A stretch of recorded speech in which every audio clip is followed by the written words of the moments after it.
A home and a new beginning for Sepide. She lowered her head and stole her eyes from me.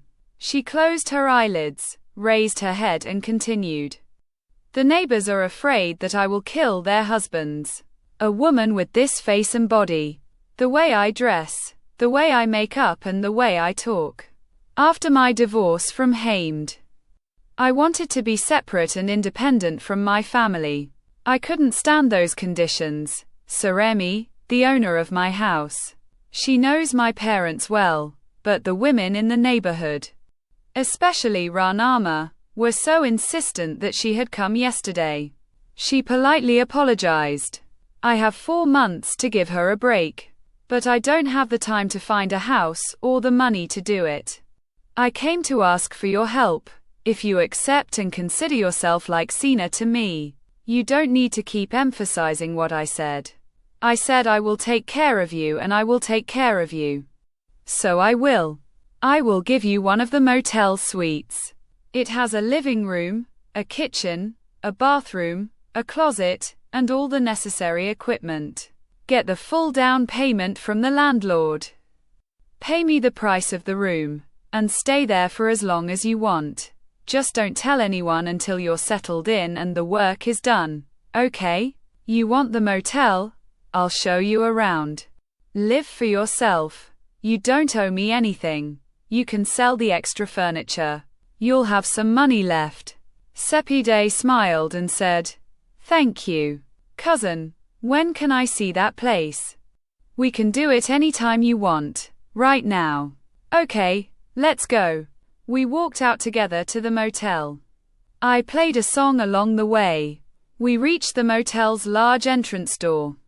The guard saw me. He opened the automatic door. Sepide glanced at the buildings with identical shapes and balconies that were separated by rows of boxwoods.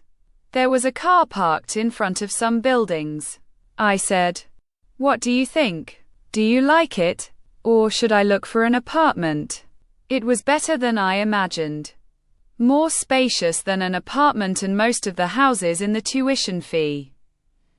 It was like you came from the north. So you liked it. I called my cell phone and said, Hello, Ms. Safai, do we have any vacant houses in the front row? A few moments. And he continued, Yes. Mr. Majd, the last 2 suites. Anyone who hasn't rented? No, we don't have any requests. Okay, give one of the guys the keys to both units, bring them. These 2 were not ordered to anyone. Sure, I'll have them bring them to you now. Thank you. I stood in front of the building. After getting off, Sepide started to examine and walk between the buildings and the grounds.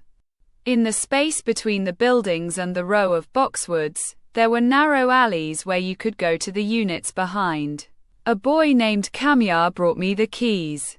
We entered the building. And I let Sepide see everything herself. I turned to Kamyar and said, This lady is not a customer. She is one of my relatives and is going to stay here for a long time. So be careful not to treat them like the others, I mean the rules and the rent of the unit.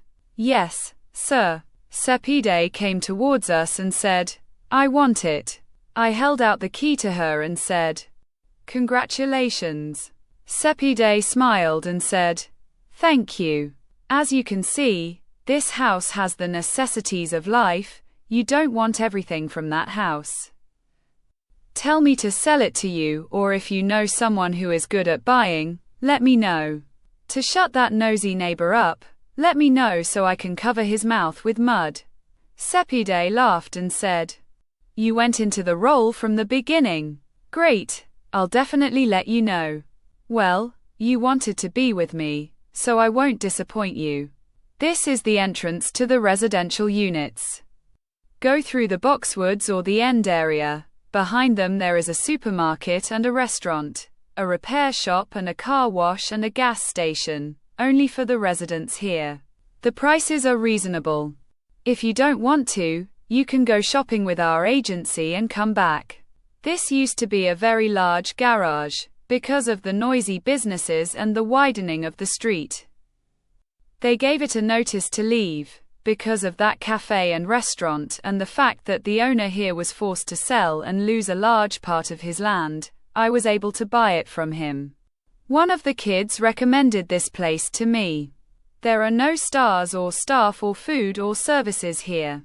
But the customers and I are satisfied. After registering Sepide at the motel's official office and getting to know Ms. Saberi and a number of the staff and maids, I accompanied her to her apartment. We took the elevator to the second floor. There was no one in the hallway.